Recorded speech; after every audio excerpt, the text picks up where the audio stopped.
better transportation. One of the top questions, if not the top questions, that I am asked is this: Nick, what do you struggle with most when it comes to your disability? And this has been my answer as of late. My biggest struggle is having a mind that works great, like anybody else's, but having a body that does not. Think of it like this. I have the mental capability of saying, hey, I think I'll go to dinner with somebody tonight. But then my body interrupts my mind and says, hey, remember me? You can't go anywhere without me. At this time, this is when I go back to a dark place in my mind and start feeling discouragement, depression, desperation. And I go back and I sit in my prison cell, also known as my bedroom. You say, Nick, why don't you call your provider? What a wonderful idea. Let's call a provider. I have called my waiver providers in times past, and they have told me, unfortunately, Nick, you have to schedule your transportation a month in advance. Right. I'll schedule dinner with someone a month in advance and just hope that they're available by then. Remember that desperation I told you about a couple minutes ago? Remember the feeling of depression, discouragement, and defeat I also told you about? One Sunday afternoon, I decided I've had enough. I'm going to break out of this prison that I am in. Ironically, I called this speech today Prison Break. One Sunday afternoon, I told my staff, I was living in Richland County at the time, and I told my staff, I said, I'm going to take my chair around the block for a little bit, so get my bag, get my phone, because I knew what I was going to do. He didn't. I said, get my bag, get my phone, I'm going around the block. I'll be back.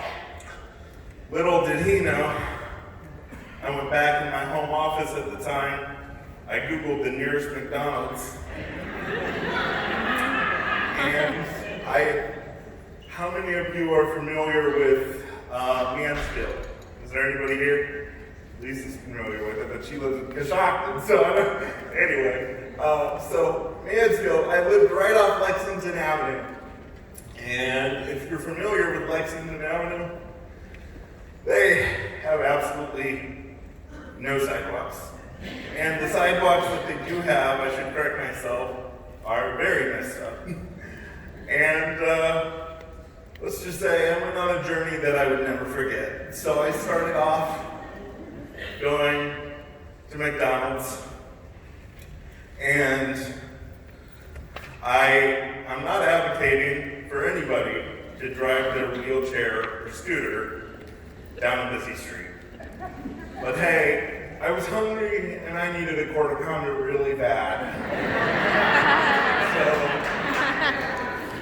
you do what you have to do. Just in case you're wondering, I made it to McDonald's. I ate my quarter pounder, my first meal completely by myself, without staff, without the assistance of getting to somewhere. You say, but I can't say, I got this! All right?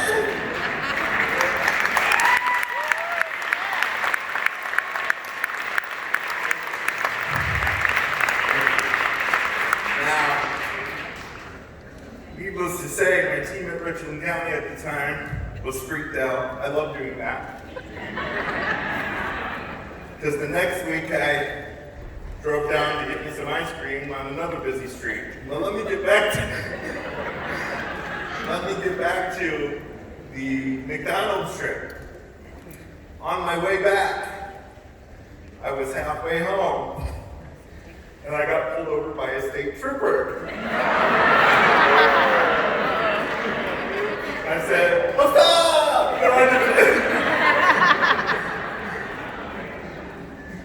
He said, "Get out of the road." I said, "Oh, I'm sorry." So he was nice enough to walk the street out for me. I had my own police escort, and I'm running the president.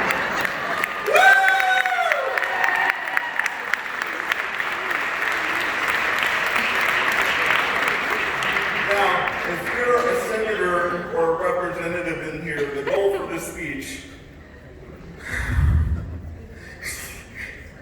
is to give you a little bit more of an indication what it's like to be a person with a developmental disability.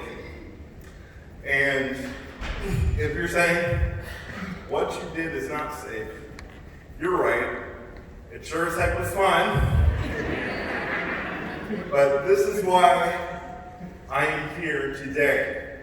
Because we need, I'm about to say two bad words, we need Democrats and Republicans to come together and stop saying it's the other party's fault.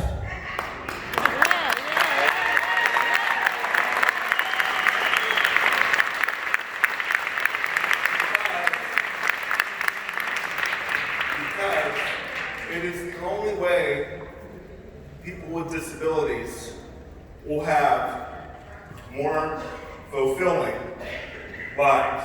Thank you so much for coming today. I hope this was a help to you.